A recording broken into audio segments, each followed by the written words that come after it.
Can you hear me in the back there? Everybody, we're gonna do yoga for athletes. So before we get started, I'm just gonna tell you a little bit about myself. My name is Andrea, and I work in a clinic downtown Toronto. I'm an osteopathic manual therapist, as well as a yoga instructor. And the majority of my practice, because of my love for sports, has been athletes. So I treat all sorts of different athletes, and I work with all sorts of different athletes, from professional athletes to amateur athletes to weekend warriors. And one thing that I see a lot of when we're treating athletic injury is repetitive strain patterns. So I want to talk to you a little bit about repetitive strain patterns when it comes to athletic conditioning.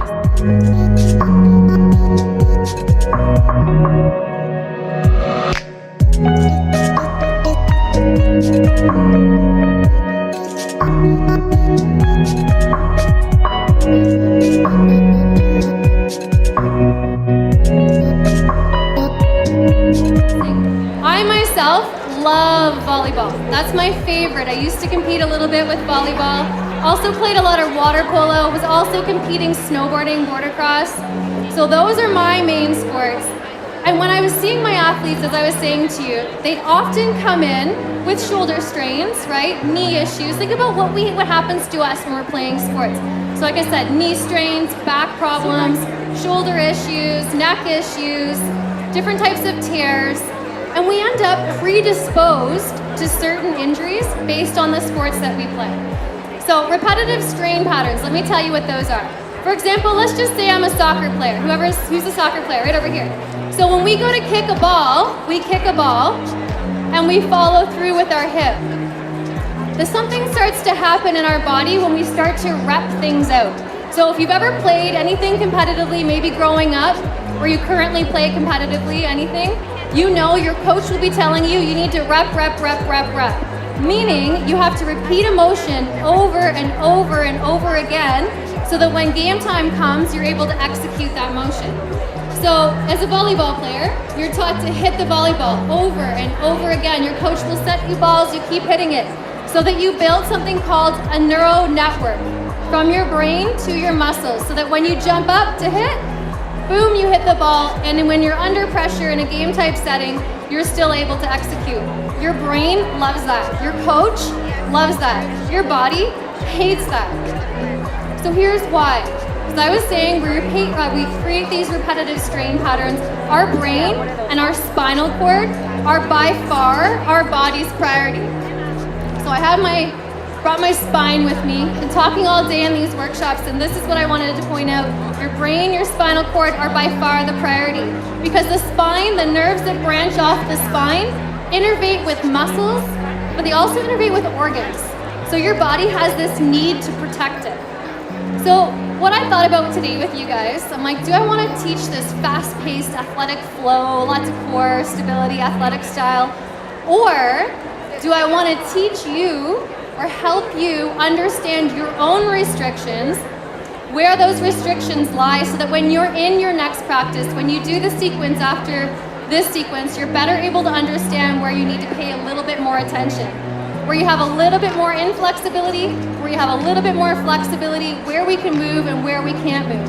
So I'd like to correlate that back to the sports that you've played, because you are a sum of all of your own experiences. So you may have played repetitive sports like soccer growing up, but now you love volleyball and you're playing 3 times a week and you're creating a different type of pattern.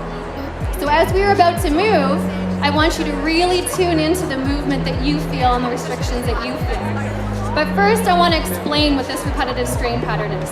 So a patient comes in to me with shoulder strain. Something's going on with the shoulder's really, really painful. Volleyball player, I'll use that as an example. They jump up, they smash that volleyball over and over and over again. Because your brain and spinal cord really needs those muscles to protect it, your body starts to create a bit of a torsion. You have little muscles running down your spine. We get to them a little bit when we get into yoga, when we get into deep holds. We start to target these little muscles. But those muscles will start to contract and they'll hold in a pattern. So my volleyball players literally start coming in with a rotation like this. It's not that obvious. We're not coming in but it's just the slightest rotation.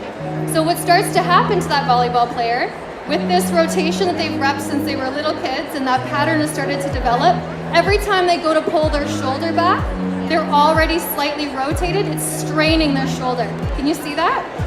Right? So my thorax here, my ribs, my shoulder, everything is slightly contracted forward. I go to jump up to hit my volleyball. Now I have to really torque back just to be able to hit the ball. Because I don't have this range of motion that I had prior to all of the strain pattern that I've developed. Does that make sense? So in your practice, as we move in a few seconds, I want you to really feel your particular sport. Think about where that shock point is. In volleyball, it's here. If you're kicking, let's just say, I just tried my very first boxing class, which was amazing. But just think, it's when you hit the bag, something like that, that impact, that's the compression that your spine may not like. If you're a diver, or not a diver, but a swimmer, let's just say you're on a podium, you're about to dive into the water, and you create that torque motion, that's the extension that your spine really hates. It holds. So now you're unable to go into flexion extension properly because it's holding in that extension pattern. And maybe you're not an athlete, maybe you sit at the desk all day long. I think they're like desk athletes, really, because you're there for potentially 8 hours a day, focusing your brain and your body, sitting at a desk. You create a core contraction all the way through the spine. You're likely using your mouse with your right arm, creating a torsion. Maybe your computer screen's off to one side. It's upsetting your neck. So think about all the sports that you've played, what you currently do, and think about all the patterns that you create.